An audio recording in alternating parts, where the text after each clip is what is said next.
नमस्कार. आज मी प्राध्यापक मधु पाटील सरांच्या ज्ञानपीठ पुरस्कारित प्रतिभा नाट्यात्मदर्शनी या पुस्तकातील वी.स. खांडेकर दर्शन या नाटकाच्या मी पाडलेल्या 11 भागांपैकी 3रा भाग वाचतोय. दृश्य पुढले हिरव्या चाफावरचे. खांडेकर. उल्का, 2 ध्रुव यांच्या पाठोपाठ लिहिलेली माझी हिरवा चाफा ही कादंबरी त्याच विषमताविरोधी आणि समतावादी विचारांचा आविष्कार करणारे. अहो, या कादंबरीत सोशॅलिझम आहे अशी टीकाकारांनी तिच्यावर टीकाच केली. उल्का आणि कृष्णा म्हणजे वत्सला यांच्याप्रमाणेच या कादंबरीतील डॉक्टर सुलभा ही क्रांतिकारक कृतिशील मुकुंदाला साथ देणारे. त्यांचे हे धावते दर्शन. खांडेकरांचे निर्गमन मुकुंदा आत येत शिरगावसारख्या गावातून कॉलेज शिक्षणासाठी मी मुंबईत गेलो. पण तेथील अनेक माणसांच्या आयुष्याच्या ग्रंथातील पानापानावर भरलेलं दुःख पाहिलं आणि कॉलेजमधील निर्जीव पुस्तकावरील माझं लक्ष उडून गेलं. आंधळ्या देवधर्मावरीलही विश्वास उडून गेला. गरिबांच्या आयुष्याच्या होळीवर श्रीमंत खुशाल पोळ्या भाजून घेतात याबद्दलचा उद्वेग किती अस्वस्थ करणारा. श्रीमंतांच्या जवळचा दाम म्हणजे गरिबांच्या निढळाचा घाम. आपलं सारं आयुष्य या गरिबांचं दारिद्र्य निवारण्यासाठीच दिलं पाहिजे. सुलभा. हा मुकुंदा म्हणजे माझ्या घरच्या मोलकर्णीचा भाचा. माझे वडील नानासाहेब म्हणजे शिरगाव येथील प्रख्यात वकील आणि मी त्यांची कन्या डॉक्टर सुलभा. माझे लग्न येथील कारखान्याच्या भागीदारीत येणाऱ्या मुंबईचे ख्यातनाम वकील ॲडव्होकेट विजयराव यांच्याबरोबर व्हावे अशी माझ्या वडिलांची इच्छा. पण माझी ओढ आपल्या दुःखापेक्षा दुसऱ्याच्याच दुःखाकडे लक्ष देणाऱ्या मुकुंदाकडे. मुकुंदा एक हुशार विद्यार्थी, पण कॉलेज सोडून कराची येथील कामगारांच्या संपात सहभागी झाला आणि येथे येऊन शिरगावातील शेतकऱ्यांच्या जमिनी घेऊन कारखाना उभारण्याच्या विरुद्ध शेतकऱ्यांच्या चळवळीचे नेतृत्व करीत आहे. मुकुंदा. पण शेवटी शेतकऱ्यांच्या प्रचंड मोर्चात मी जखमी झाल्यामुळे माझ्या ध्येयवादी व्यक्तिमत्वावर मनस्वी प्रेम करणाऱ्या डॉक्टर सुलभाने वडिलांच्या विरोधाला न जुमानता हातात राष्ट्रीय झेंडा फडकावीत शेतकऱ्यांचा विजय असो अशा घोषणा देत रात्री निघालेल्या त्या मोर्चाचे यशस्वी नेतृत्व केले. कळसाला पोहोचलेल्या त्या चळवळीच्या प्रचंड मोर्चामुळे श्रीमंतांच्या कारखान्याला जमिनी न देता शेतकऱ्यांच्या जमिनी शेतकऱ्यांकडेच राहणार असा शेतकऱ्यांच्या बाजूचा विजय झाला. मुकुंदा. प्रचंड मोर्चाचे यशस्वी नेतृत्व करणाऱ्या डॉक्टर सुलभालाच याचे श्रेय. सुलभा. नाही, चळवळीची घट्ट पायाभरणी करणाऱ्या मुकुंदालाच सारे श्रेय द्यायला हवे. मी निमित्त झाले हे मात्र खरेच. मुकुंदा आणि सुलभा. सर्वस्वी श्रेय आम्हा दोघांचेही ध्येयवादावर असलेल्या प्रेमाला आणि आमच्या परस्परांवरील प्रेमाला आहे. दृश्य पुढले पांढरे ढग वरचे. प्रवक्ता. 1934 ते 1939 पर्यंतच्या खांडेकरांच्या या 3ही कादंबऱ्यांमध्ये समतावादी विचारांचे सूचन करीत बव्हंशी एखाद्याच लढ्याभोवती कथानक प्रकर्षाने रेखाटलेले दिसते. याच काळातल्या 1939 पांढरे ढग या कादंबरीत मात्र समतावादी विचारांचे केवळ सूचन नसून त्याचे समग्र निरूपण केले आहे आणि कथानकाला विस्तारक स्थलकालाचा अवकाश दिला आहे. नरेंद्र. उजव्या कोपऱ्यात पत्र लिहित बसलेला तो बोलतोय. मी नरेंद्र.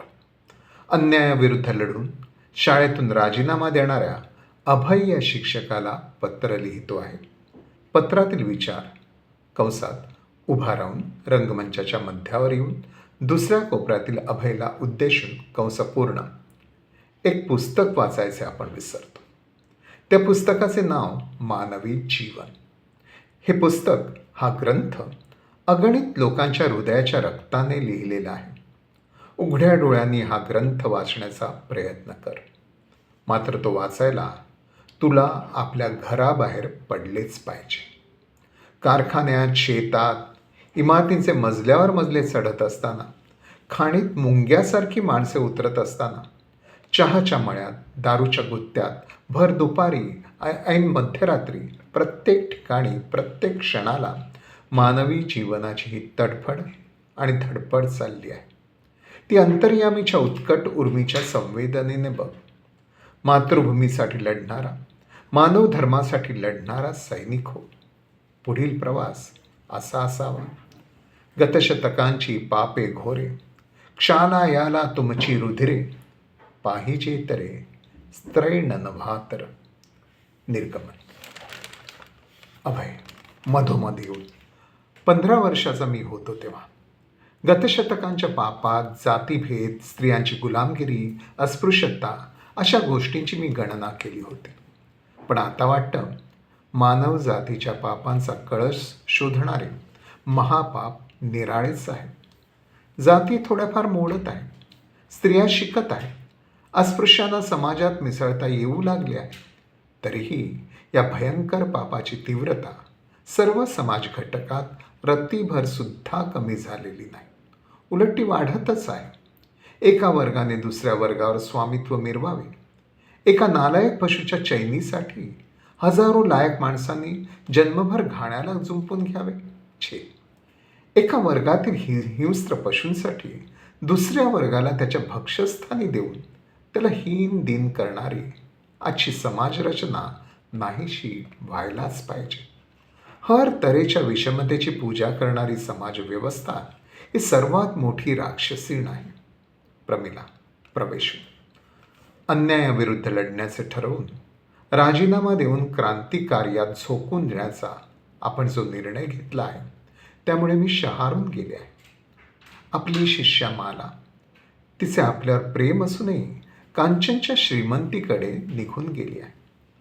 आपली मैत्रीण लेखिका अभिनेत्री कल्पना, तिचेही आपल्यावर प्रेम असूनही एका दिग्दर्शकाकडे निघून गेली आहे.